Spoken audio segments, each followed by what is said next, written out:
1, 2, 3, 4, 5, 6, 7, 8. 1, 2, 3, 4, 5, 6, 7, 8. 1, 2, 3, 4, 5, 6, 7, 8. 1, 2, 3, 4, 5, 6, 7, 8. Hey guys, in this video we're going to talk about the most used move in Bachata Essential, which is the body roll. And in this video we're joined by Natalie. So the body roll has to be done really nicely, otherwise it's hard to lead socially. So let's break it down to the simplest components.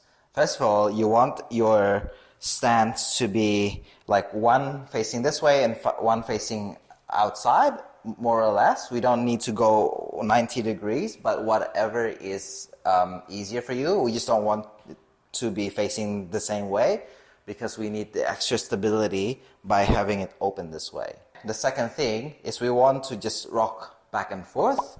This is just to make it easier for us to remember that we need to completely transfer our weight. So it's not in the middle, it's always in the back leg or in the front leg.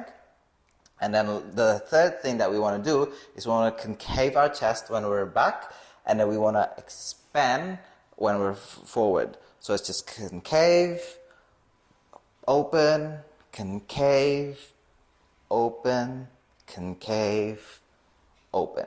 The last thing is when we're opening, we want to imagine there's an invisible wall that we want to hit with different parts of our body. So it will be like our chest will be up, and then our rib will hit it, our abs, hips, and then back.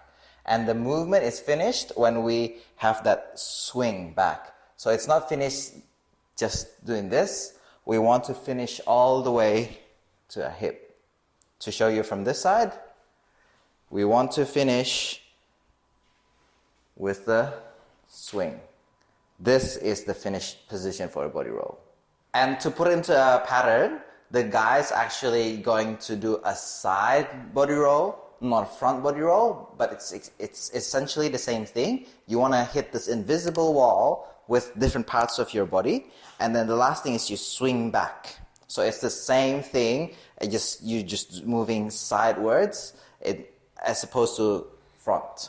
1, 2, 3, 4, 5, 6, 7, 8. I open with my frame, not just with my hands. So what I do is from here, I open a little bit using my hands as a consequence of my frame, not really only my hands. And then I'm going to tilt slightly like this, making her concave. So we can go up, down, and then up, down, and then again, use my frame.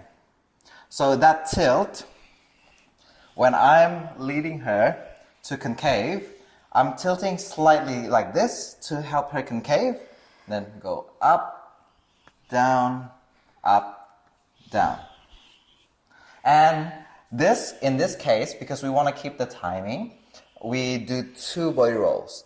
And the thing is, if you do one body roll, for example, all the way until you're seated, and then you're doing again, you can do it, but it's not going to be as smooth. So what I'm doing when I'm doing 2 is I'm going to lead 1, and before she sits on her hip, I'm going to tilt again to prepare for the second one, and then we come back to the basic. Guys, for this move, you technically can lead it without the hands.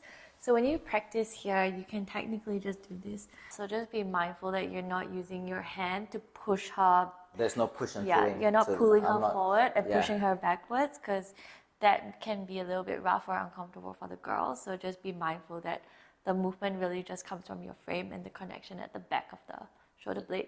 Yeah. So this, when I tilt, it's my hand also does this, and this is where she concaves. So this is the concave, and once she has that concave, I can just do a side wave to lead this and then come back. So I don't need this. Alright guys, if you enjoyed this really quick tutorial, we hope you can like this video and subscribe to this channel.